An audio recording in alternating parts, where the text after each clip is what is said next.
Operation সবকিছু মিলে 1,10,000 টাকা খরচ করা হয়েছিল প্রথম। বিসমিল্লাহির রহমানির রহিম। উনি একজন ড্রাইভার, নরম দক্ষ ড্রাইভার। তার চালক হিসেবে যতদিন সে গাড়ি চালাইছে সে কোনো অ্যাক্সিডেন্ট করে নাই। ব্রেক ফেল হওয়ার পরে যাত্রী পাশাপাশি যে গাড়িটাকে সে আটকাইছে, আটকানো অবস্থায় স্টার্টিং তার এদের ভিতরে একটু ঢুকছিল, ফাইটে গেছে, ভাঙে অনেকে। অ্যাক্সিডেন্টের জায়গা তো না, এসে গেছিলো পঙ্গুতে তার ভালো ট্রিটমেন্ট নেওয়ার জন্য। পঙ্গুর সামনে থেকে দালালরা ধরে নিয়ে গেছে বাবুরুড়ে জনসেবা ক্লিনিকে। নিজে প্রথম দিনেই কন্ট্যাক্ট হলো 1,10,000 টাকা। এদের শুধু ফাইটে গেছিলো, ভাঙে নাই। এটা ওরা সুন্দরভাবে কাটছে ড্রিল মেশিন দিয়ে। এই দেহান ছিদ্রগুলা, এই কাটার মাংসটি, এই দেহান ছিদ্র, ডিলের ছিদ্র। এটা শুধু একটা প্লাস্টার দিলে প্রাথমিক ইনশাল্লাহ পাউডার ঠিক হয়ে যেত। আর দেখেন এটা ওরা কোনটাকে যে কাটা ছিঁড়া করি যে ড্রিল মেশিন দিয়ে এইগুলা ছিদ্র করছে, প্লেটের মাপের চেয়ে বেশি দুটা ছিদ্র করছে উপরে এই আঠুর নেল দিয়া। এই ছিদ্র করার কারণে তার প্লেটে যে বাংলায় যে ক্ষতি না হয়েছে, সবচেয়ে বড় ক্ষতি হয়েছে তার উপর দিয়ে ছিদ্র করার কারণে। এটা আর শুকিয়ে নেই। হ্যাঁ, এই দেখেন এই সাইডটা ছিদ্র, এটা কিন্তু ভুল ছিদ্র। আর যারা ছিদ্র করছে 2 দিন আগে দেখলাম কেয়ার হাসপাতালে সব 8 পাস, কেউ 8 পাস করে নাই। তারা কি করতেছে, অর্থোপেডিক কাজগুলা করতেছে, ছিদ্র করতেছে, কাটতেছে। ডক্টর বলতে, অর্থোপেডিক ডাক্তার বলতে কেউ নাই। হ্যাঁ, সাংবাদিকেরা ভালো একটা ছাত্রকে সে রুগী বানাইয়া বেন্টিস করে নিয়ে যা এই কেসগুলো করছে, আমরা ফেসবুকে দেখছি। সেরূপ ওনারাও এই কাজগুলো করছে। কিন্তু অবাইয়া বেন্টিসের পরে 3 মাস 6 মাস পরে যে একটা স্বাভাবিক ব্যায়াম থাকে এগুলো ফ্রি করার জন্য, এটাও সে বলে নাই।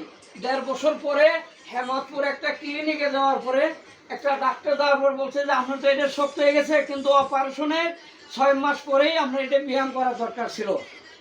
কিন্তু কেউ বলে নাই। এখন দেখেন লোহার মতো শক্ত হয়ে গেছে, সে আটতেও পারে না, ব্যথায় চিৎকার। এই কাজগুলো তারা জানাই।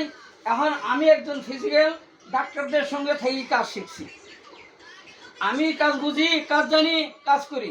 এই যে কাজ করতেছি এই পর্যন্ত ভাঙিয়ে আনছি, বাকিটা ভাঙা যেতেছে না, বাকিটা আরও সময় খাইব ইনশাল্লাহ। লোকটা অনেক কষ্ট।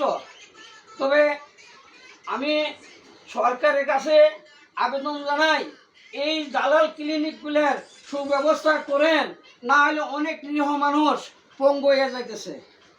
একদিকে অর্থ যাইতেছে, আরেকদিকে তার কাজ কাম করিয়ে খাইব, সংসার চালাবো, নিজের পেট ভাত খাইব, এটাও সে পারতেছে না। এই লোকটা কোনো কিছু করতে পারে না। পরে এখন 1.5 থেকে 2 বছর এই লাঠি দিয়ে একটু চলে, তারপরে পয়সার অভাবে তার কোনো ট্রিটমেন্ট নাই। আমি হের বাড়ির কাছে থাকি, আমি একজন ফিজিক্যাল ফিজিওথেরাপিস্ট, আইসি তার পাউডারে এই পজিশন পর্যন্ত নিয়েছি। তবে সবাই খেয়াল রাখবেন, পঙ্গুর সামনে যান, ইদ্রুকের সামনে যান, সোরাটির সামনে যান, কেউ দালালের পিছিয়ে পড়েন না, কেউ রুট পাড়িয়া ওই ক্লিনিকগুলোর পিছিয়ে যাবেন না।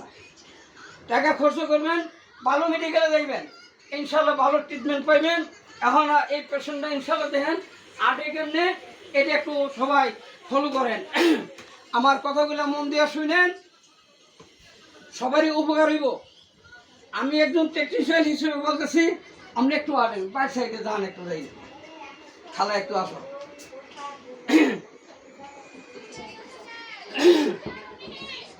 ওই পাশে ছবি হলো কি দালাল ক্লিনিক, শোনেন।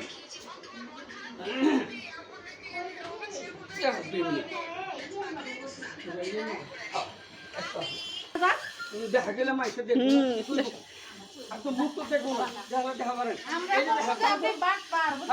এই দেখেন দর্শক, লাঠি ছাড়া তো সে চলতেই পারে নাই, লাঠি দিয়েও এইটুক চলে নাই। হ্যাঁ, হালকা এই কাজগুলো করার কারণে আজকে এই বাংলাদেশে এ পর্যন্ত আসছে। এখন একটু বোর্ড দিয়ে হাঁটে, তার আরও অনেক সময় লাগে।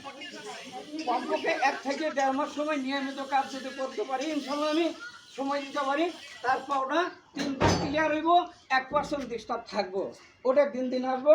সবাই দোয়া করবেন আল্লাহ যেন লোকটাকে সুস্থ করে। আর হের মতো কেউ যেন বাবু রোডে কোনো ক্লিনিক, দালাল ক্লিনিকের পিছনে না পড়েন। পঙ্গু, সরোয়ার্দি, ইদ্রুক এইগুলো হাসপাতালের সামনে ওই ডাক্তারদের অনেক দালাল আছে।